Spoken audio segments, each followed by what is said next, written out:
Bismillahirrahmanirrahim. Assalamualaikum warahmatullahi wabarakatuh. Kami dari kelompok 8 akan mempresentasikan aplikasi pembelajaran berbasis multimedia.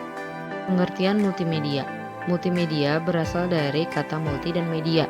Multi berasal dari bahasa Latin yaitu mons yang berarti banyak atau bermacam-macam. Sedangkan kata media berasal dari bahasa Latin yaitu medium yang berarti perantara atau sesuatu yang dipakai untuk menghantarkan, menyampaikan atau membawa sesuatu.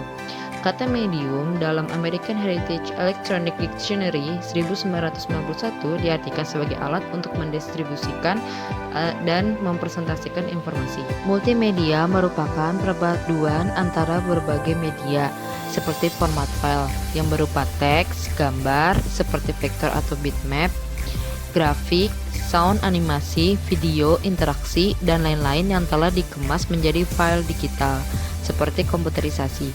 Digunakan untuk menyampaikan atau menghantarkan pesan kepada publik. Ready tahun 2003 mengartikan multimedia sebagai suatu integrasi elemen beberapa media seperti audio, video, grafik, teks, animasi, dan sebagainya menjadi sebuah kesatuan yang sinergis dan simbiosis yang memberikan hasil lebih menguntungkan bagi pengguna ketimbang elemen media secara individual. Elemen multimedia pembelajaran. Berikut ini terdapat beberapa elemen-elemen multimedia, diantaranya teks, gambar, grafik, animasi, dan video. Teks merupakan gabungan berupa huruf-huruf yang membentuk suatu kata atau kalimat yang menjelaskan suatu maksud berupa materi pembelajaran sehingga bisa dimengerti oleh pembacanya.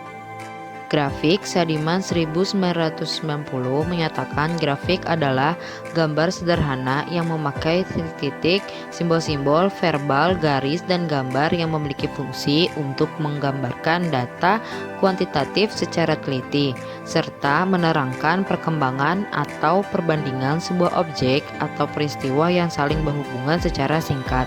Gambar adalah penyampaian informasi dalam bentuk visual yang disajikan ke dalam media. Surjono 2017 menyatakan gambar adalah image dua dimensi yang dapat dimanipulasi oleh komputer, misalnya berupa foto, grafik, ilustrasi, diagram, dan lain-lain. Video. Sutopo 2012 menyatakan bahwa video adalah simulasi benda nyata dalam sebuah media digital yang menunjukkan susunan atau urutan gambar-gambar bergerak yang dapat memberikan pemahaman lebih nyata terhadap objek-objek dalam sebuah pembelajaran. Animasi. Animasi merupakan tampilan yang menggabungkan antara media, teks, grafik, dan suara dalam suatu aktivitas pergerakan. Animasi adalah rangkaian gambar yang bergerak secara urut guna menyajikan suatu proses tertentu. Surjono 2017. Audio. Definisi dari audio sebagai jenis-jenis bunyi dalam bentuk digital, yaitu musik, suara, narasi yang dapat didengar sebagai keperluan suara latar, penyampaian pesan duka, semangat, sedih sesuai dengan situasi dan kondisi.